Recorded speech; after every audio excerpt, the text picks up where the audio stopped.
Pemuda itu sebenarnya cukup tampan dan gagah, juga berpendidikan baik.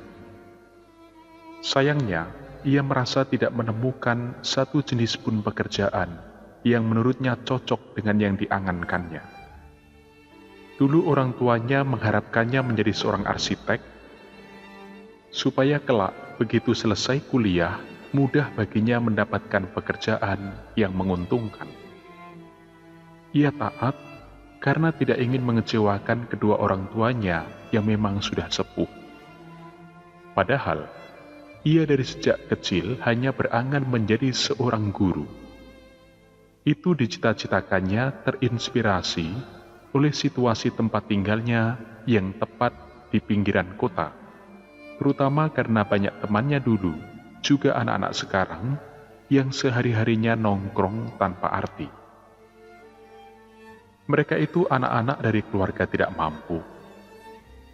Apa daya, kegelisahan di hatinya malahan membuatnya jadi tidak tahu harus bekerja sebagai apa. Tak ayal, banyak orang sering menertawakannya dengan julukan sang pengacara, pengangguran banyak acara. Karena memang semenjak usai meraih gelar sarjana arsitektur, bahkan sebagai lulusan terbaik di angkatannya, ia sama sekali tidak bergeming dari rasa prihatinnya pada anak-anak itu. Daripada sibuk melamar pekerjaan atau menawarkan jasa sebagai seorang arsitek, ia malahan merasa nyaman menghabiskan waktu berkumpul dengan anak-anak terlantar dan mengajak mereka belajar membaca dan menulis. Di sana ia merasakan kebahagiaan tersendiri dan sungguh menemukan diri yang sesungguhnya. Tentu saja, hampir setiap hari ia harus berbohong kepada orang tua jika terus-menerus ditanya bagaimana lamaran kerjaannya. Menjadi diri sendiri dan menemukan kebahagiaan dalam hidup, itu juga kira-kira yang mau ditunjukkan oleh Yesus dengan segala yang dilakukannya. Ia tidak hanyut pada cara berpikir dan gaya hidup orang sezamannya.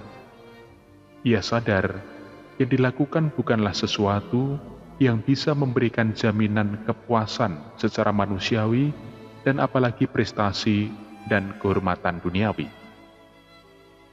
Tetapi dengan semua yang telah dilakukan Yesus, pintu masa depan, yaitu keselamatan, terbuka lebar bagi siapapun yang percaya dan hidup dalam kebenaran.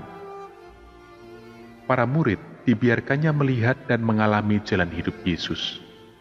Sebab kelak dibutuhkan semakin banyak orang yang sepikir dan sekeprihatinan dengan Yesus atas nasib malang banyak orang itu.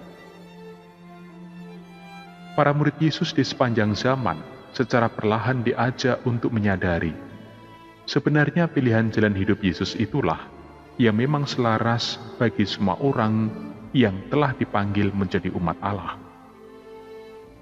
Sekalipun tidak mesti memilih hidup sendiri dan mengabdikan waktu dan tenaga sepenuhnya untuk karya kemanusiaan dan pengabdian rohani secara khusus.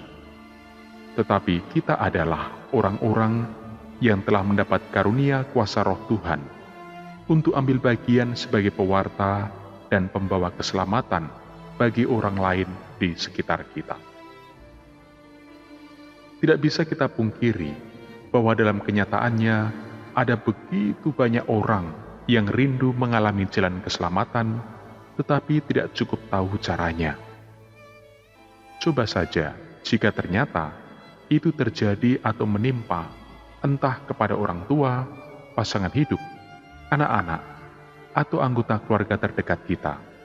Mungkinkah kita tega membiarkan jiwanya merana dalam kegelisahan dan ketakutan akan hidup dan masa depannya?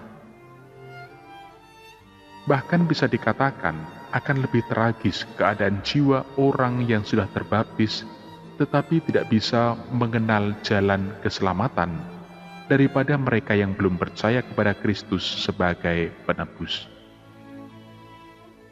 Berbagai bentuk penyakit dan kelemahan jasmani maupun rohani yang menimpa orang-orang seiman dan yang kita kasihi bisa saja terjadi karena rasa tidak pernah puas mereka akan hal-hal duniawi dan manusiawi. Maka bagi kita yang sudah sedikit banyak tahu hal apa yang terbaik dan memungkinkan keselamatan jiwa, hendaklah berani memilih jalan hidup bersama Yesus, yakni pergi kepada domba-domba yang hilang dengan semangat belas kasihan Yesus sendiri.